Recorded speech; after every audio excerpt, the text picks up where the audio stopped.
Ley lines, human sacrifice, and pagan burial grounds, oh my. There's no wonder this small inn is considered one of the most haunted buildings in England.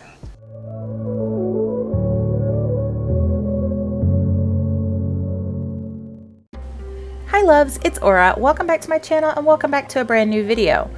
I have had requests to bring back a haunted history series throughout the year instead of just keeping it for October. So I will focus more on the haunted aspect of builds where the hauntings are more prevalent. Many of these buildings were built in medieval times, so I will mix both mundane and haunted information in these videos. Let me know how this format works for you. As with all of my haunted history videos, there will be themes that can be upsetting for some viewers. Viewer discretion is advised. In this episode of A Haunted History, we will be discussing the ancient Ram Inn. The inn is the oldest building in Watton-under-Edge, a small village in Gloucestershire, England, about 40 minutes from Bristol. The ancient Ram Inn was built in 1145 and was used as a place to house the masons, slaves, and workers who were constructing St. Mary's Church nearby. In 1154, the first recorded vicar, Garanus, lived in the building, but it is believed that the local town vicarage was built in the late 1100s, since there are no records of subsequent vicars living here. It was after Garanus left that it became an inn and public house. The inn has had a long line of owners, but John Humphreys bought the inn in the late 1960s for £2,600 from the brewery to save it from destruction. The last pint was poured in 1968, and he moved into the inn with his family. He moved in as a skeptic, but the hauntings there shook the family so much that his wife and 3 daughters left the inn, and the man hell-bent on protecting it. He died in 2017 and had become a firm believer in the paranormal. The building is situated in the low-lying wetlands near Potter's Pond and lies on top of 2 intersecting ley lines. Ley lines are lines that crisscross the globe, connecting historic structures and landmarks, both man-made and natural. Many people believe that these ley lines also carry energy. When ley lines intersect, they can create pockets of trapped energy, which increases the chances of supernatural activity.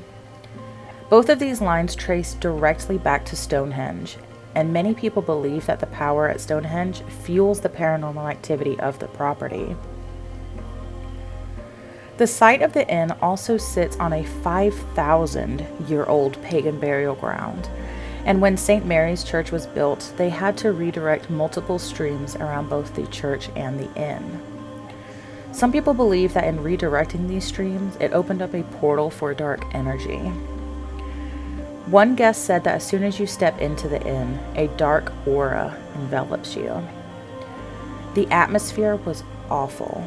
I can only describe it as pure filth, dark and heavy. John Humphreys encountered the spirits that were rumored to inhabit the inn on his first night staying there. He claimed that demonic forces grabbed him by the arm and dragged him across the room from his bed. Many of the previous guests also reported similar experiences, with many of them becoming so frightened that they jumped out of the windows to escape the invisible assailants. If people thought that they were safe outside of the rooms, they were wrong. People have also been thrown up and down the stairs by invisible hands, and a white mist has also been seen on the staircase.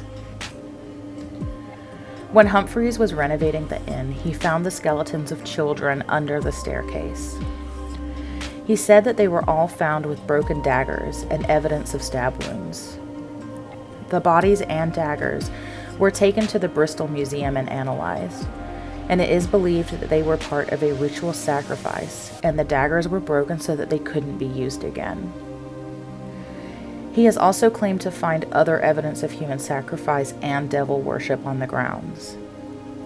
The spirits of those lost souls are said to still wander the property to this day, with many people reporting sightings of ghostly children. One of the most well-known legends surrounding the inn is of a woman who was deemed a witch and was burned at the stake nearby. Some say she was hiding at the inn from government-sanctioned witch hunters, and others say she was simply lodging at the inn. Either way, she was labeled a witch and later burned at the stake. Her ghost is said to haunt the aptly named Witch's Room, and is said to be the room she was hiding in when captured by the witch hunters.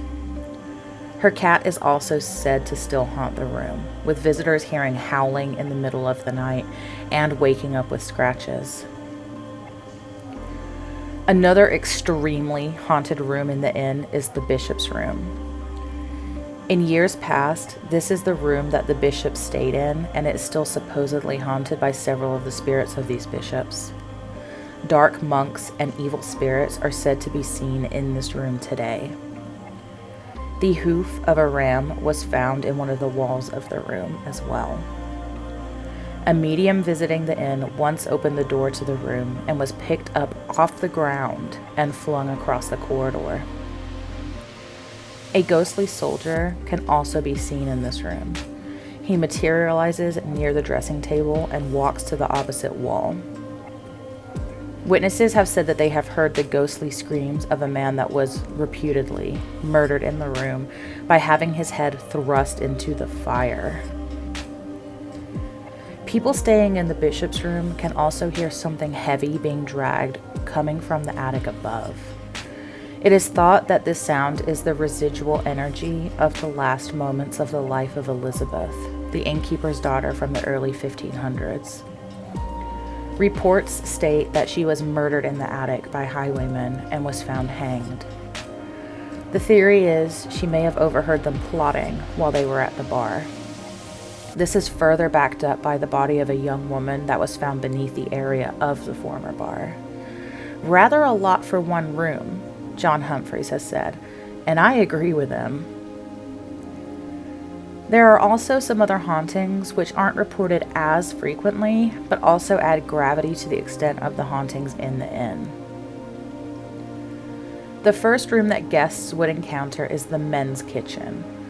People have reported hearing the eerie sound of crying babies in this room. In June of 1997, a local paranormal team was given permission to tear up the concrete floor in search of a sealed cellar.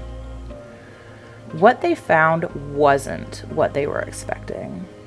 They unearthed an ancient grave containing the bodies of a woman and a child, with the same broken shards of iron. The paranormal team suffered a car crash on their way home.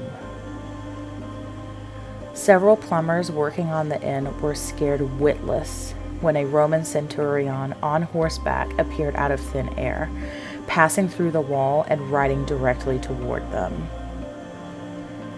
An incubus and succubus supposedly haunt the bedroom John Humphreys chose for his sleeping quarters, which, if you know anything about these types of entities, it's a bit suspect that he chose that room to sleep in. But if you don't know, they're demons related to sex. Later in his life, he was known to sleep with a Bible beside his bed and carried it around with him everywhere he went. There have also been many reports of the past owners of the inn, long gone from this world, or so we thought, to be sitting and residing with the patrons of today's time, seemingly completely unaware that they are dead. It is also not uncommon for objects in the inn to go flying across the room by unknown forces.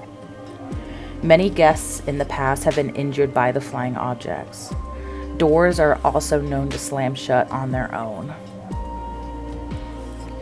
People have been forcibly pushed out of chairs, punched, kicked, scratched, and all other manners of assault by unforeseen forces.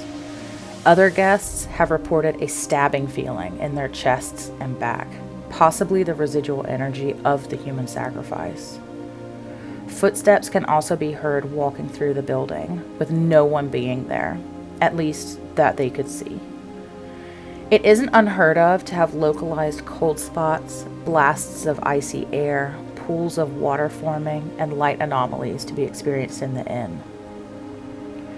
The amount of hauntings is so extreme that the Bishop of Gloucester once tried to exorcise the inn, unsuccessfully. He had some choice words about the inn, saying that it was, quote, the most evil place I have ever had the misfortune to visit. The inn is currently owned by Humphrey's daughter, Caroline.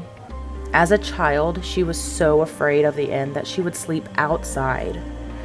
The inn is still open to ghost hunters and paranormal teams, but Caroline has stopped renting rooms to the general public because, quote, it's just too haunted.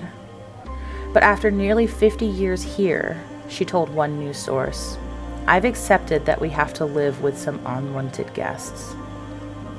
So, what do you think? Is the Ancient Ram Inn a paranormal hotspot, fueled by the ley lines and burial ground that it sits on? Let me know down below. As always, thank you for watching this episode of A Haunted History Of. I have linked my sources down below if you want to check them out. If you have any ideas for my next haunted build, let me know in the comments below. If you enjoyed this video, please make sure to give it a thumbs up and subscribe to be the first to know when I post new content. It really helps my channel out a lot. Stay safe and stay spooky, friends, and I will see you in the next one. Bye, loves.